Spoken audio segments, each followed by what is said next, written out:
Pemirsa, selamat bertemu kembali. Selamat datang juga di podcast keluarga kita, tempat di mana kita membahas dinamika rumah tangga, tentunya dari sudut pandang yang jujur dan terang, dan mencoba menelaah solusi yang bisa kita angkat bersama. Dan seperti biasa, saya ditemani oleh Pak Warno. Apa kabar, Pak? Puji Tuhan, Puji Tuhan, baik. Dan juga Feber. Kita ada teman baru, Pak. Feber, apa kabar, Feber? Puji Tuhan, baik. Gimana kabarnya Kak puji Vivi Tuhan. juga? Iya, saya juga dalam keadaan yang baik. Luar biasa. Dan tentu harapan kita pemirsa juga di rumah dalam keadaan yang baik dan sukacita ya. Dan ini Pak Warno dan Feber nih, kita akan membahas tentang saling menghargai di antara hubungan suami dan istri. Saya berpikir ini, Pak Warno juga apalagi yang sudah bertahun-tahun membina rumah tangga. Saya juga, mungkin kalau dari Feber sudut pandang melihat dari posisi papa mama ya. Iya. Ya, papa mama di rumah yang juga sudah menjalin hubungan rumah tangga yang ya puluhan tahun lah. Dan pernahkah kita berpikir bahwa kita bisa duduk bersama, bukan membahas masalah pengeluaran, biaya kuliah, anak bagaimana, bukan.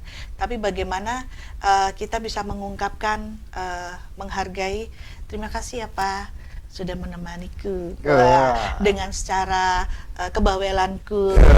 Terima kasih ya Ma, sudah menemani Papa dalam masa-masa sulit sampai sekarang tetap sulit gitu. Ya, ini kadang-kadang kita merenung ini, seberapa sih sering kita menghargai pasangan kita. Ya, nggak usah muluk-muluk, ucapan terima kasih aja. Nah, ini saya lempar dulu pertanyaan ke Pak Warno. Seperti saya katakan tadi ya, terkadang kita ini lupa untuk sekedar terima kasih mama sayang, terima kasih makanannya enak gitu ya. Nah, bagaimana menurut Pak Warno nih gambaran di atas ini kalau kita mengutarakan ke pasangan kita ini penting nggak? Nggak Pak Warno? Ya, baik, terima kasih Bu Vivi. Ini bentuk dari menghargai. Berarti biasanya di rumah kayak gitu. Jadi kita runtut aja ya. Kalau awal-awal menikah, biasanya kan ya kalau pagi-pagi disapa, halo sayang. Ya kan begitu. Terus kemudian ada sentuhan kasih yang begitu hangat, dan mata menatap sang kekasih itu dengan tatapan yang penuh cinta. Aduh. Ya, tapi setelah menikah bertahun-tahun, ya kan, apakah itu masih ada? Itu kadang-kadang yang harus dipertanyakan. Ya, sudah masuk kepada kegiatan yang sifatnya rutin. Ya, pagi-pagi bukan lagi saling mandang, tapi sibuk, mungkin bikin kopi atau bikin teh, bikin bontotnya anak, terus masak ini, bersihkan ini, cuci piring, sapu-sapu. Wah, sepertinya sudah jadi rutinitas. Itu yang terjadi. Ya, dalam kondisi seperti itu kita disebut marah juga tidak, disebut benci juga tidak. Tapi karena sudah suasananya itu sudah ya kebiasaan begitu-begitu saja, sehingga lupa orang yang di samping saya itu dulu adalah orang yang ada yang merebut, istilahnya berjuang untuk mendapatkannya. Ada juga yang ya dengan berjuang meskipun jauh harus ditempuh, itu lupa semua sudah. Atau ya ada masalah-masalah yang dia harus memperjuangkan cintanya itu dengan sekuat tenaga, berkorban ini itu. Tapi setelah rumah tangga kok rupanya itu sudah hambar gitulah, sudah rutin gitulah, sehingga disinilah kita perhatian kadang-kadang menjadi kurang karena adanya rutinitas seperti itu. Iya, Rebel kerasa nggak ya? Kali ini Pak Warno romantis. Iya. Betul sekali.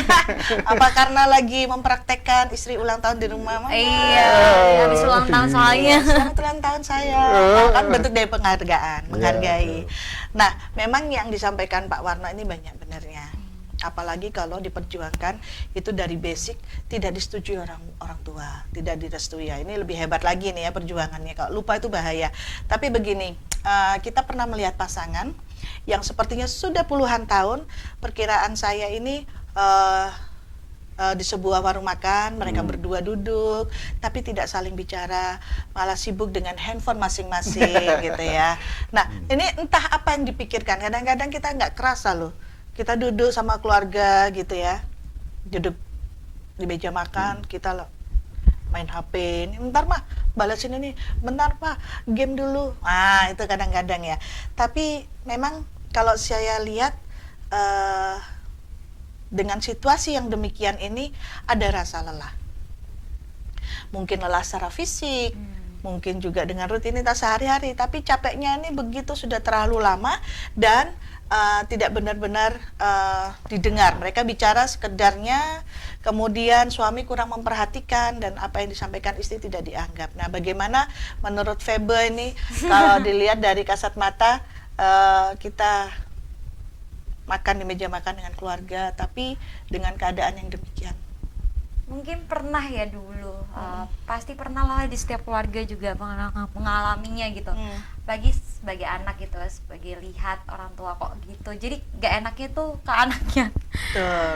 Jadi pelampiasnya mungkin ke anaknya gitu, tolong itu bilang papamu anaknya gitu, tolong itu bilang mamamu kayak gitu jadinya. Tapi kerasa suasananya sudah gak nyaman gitu ya. Tapi mungkin semenjak beranjak dewasa, kita juga beranjak dewasa, jadi kita mulai mengerti, oh mungkin karena lagi ada permasalahan di rumah tangga, jadi oh kita harus juga maklumin lah kayak gitu kan. Bukan melulu tentang kita aja, tapi juga mereka juga pasti punya masalah pribadi juga kan. Ya, memang kadang kita berpikir situasi sudah terlambat, sudah dingin, sudah hambar, jadi ujung-ujungnya jadi kebiasaan. Kita sudah tahu lagunya begitu, sudah mengerti, orang juga bisa berpikir sulit untuk mengubah atau menyulap kebiasaan seperti itu ya Pak.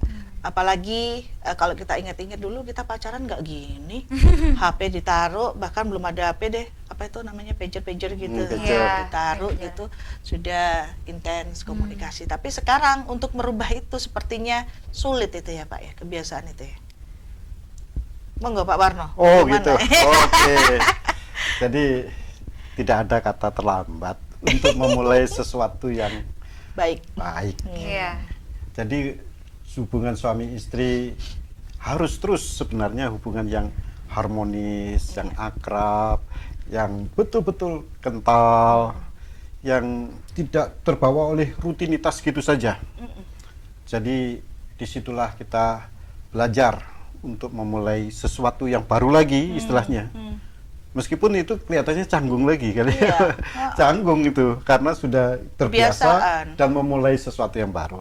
Jadi tidak ada yang kata terlambat.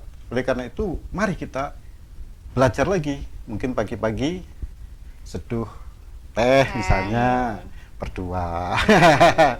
Ya, melakukan masak bisa berdua juga. Jadi istilahnya kita membangun lagi hubungan yang harmonis.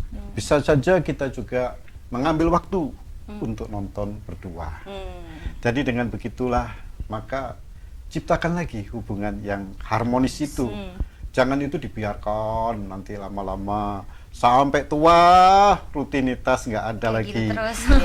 Jadi membosankan. Betul. Jadi disinilah meskipun awalnya rasanya kayak sulit, tapi kita harus punya komitmen untuk mengharmoniskan hubungan itu lagi. Iya betul. Ya memang bisa terjadi, apalagi udah kalau konteksnya ada anak ya Pak ya. Apalagi itu ya. Mungkin itu pasangan suami istri. Nah tapi kalau konteksnya ada anak ini di satu momen, kira-kira bagaimana nih caranya supaya kita bisa saling menghargai, Febe? Umpama lagi dalam makan keluarga gitu ya. Nah ini Febe bisa nggak? Gimana caranya supaya kita tuh bisa saling menghargai tanpa kita ucapkan gitu? Waduh, susah ya kayaknya. Tapi biasanya mungkin itu ya, karena biasanya kita makan bersama-sama itu mungkin bisa menjadi kebiasaan yang baik juga gitu ya. Kayak kita juga, atau enggak kita sama-sama ke gereja atau keluar bareng-bareng, mungkin bisa seperti itu. Jadi enggak ada lagi hal yang rasa canggung gitu kepada anak juga kayak gitu kan, apalagi mereka lagi bertengkar atau segala macem kayak gitu. Jadi mungkin hal yang baik kita ajak keluar, main bareng atau makan bareng di luar, mungkin bisa seperti itu. Ya, itu juga bentuk dari komunikasi ya Pak ya, baik di dalam pasangan kita, keluarga kita, juga anak-anak kita. Itu cara bagaimana kita menggunakan komunikasi sebagai tanda kita menghargai. Nah, kalau menurut Pak Warno kok melihat hal ini, komunikasi itu ada di dalamnya yang begitu penting, dan bagaimana cara mengaplikasikannya dalam hubungan. Ya gini ya, kita harus betul-betul meningkatkan hubungan dalam keluarga. Itu sesuatu yang indah tadi Febri tadi ya. Jadi keluarga itu tetap utuh, harmonis, ceria, penuh sukacita, penuh damai. Nah, keluarga harus seperti itu, hidup dengan kehangatan. Nah, kita ini di dunia ini berapa lama sih? Dan anak-anak tinggal bersama kita itu berapa lama? Setelah itu berkeluarga, membangun keluarga. Oleh karena itu, mari kita gunakan kesempatan yang indah ini untuk membangun keluarga. Hubungan suami istri, cobalah kita mulai lagi. Pagi-pagi saling memandang. Saling memandang. Cuci muka. Jadi dengan begitu, maka terciptalah ya hubungan suami istri yang sangat-sangat luar biasa. Nah, jadi kita melihat jangan dibiarkan suami atau istri meskipun dekat tapi nampaknya hanya sekedar itu adalah istriku, itu ada suamiku. Jangan sampai begitu. Tapi hargailah pasangan kita dengan semestinya. Karena memang saling menghargai itu bentuk dari komunikasi untuk saling hormat menghormati, harmonis itu tadi ya. Dan saya teringat kutipan di dalam Alkitab di Korintus ini ya, 1 Korintus 13 4 dan 8. Kasih itu sabar, kasih itu murah hati, kasih tidak berkesudahan. Kasih tidak berkesudahan. Nah, ini penting nih. Mungkin mulai meredup gitu ya. Tapi kita jangan lupa, jangan berharap itu nanti kasih itu tiba-tiba mati gitu ya.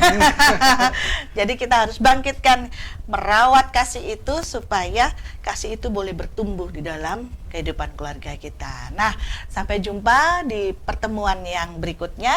Mari kita di dalam keluarga kita benar-benar menumbuhkan kasih itu, saling menghargai, dan bukan hanya di dalam rumah saja, tapi di luar rumah juga. Sebelum di luar rumah, di pasangan kita memberikan kasih, menghargai, dan menghormati. Oke pemirsa, semoga perbincangan kita menjadi berkat dan tetap di Bilik Sejahtera.